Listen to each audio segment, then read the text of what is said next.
In this video, I'm going to talk about how to use clear format. Okay, in English.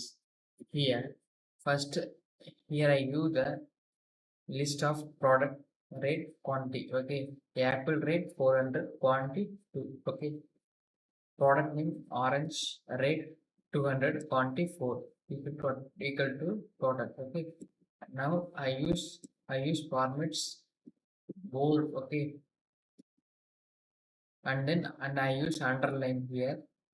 I use in colors.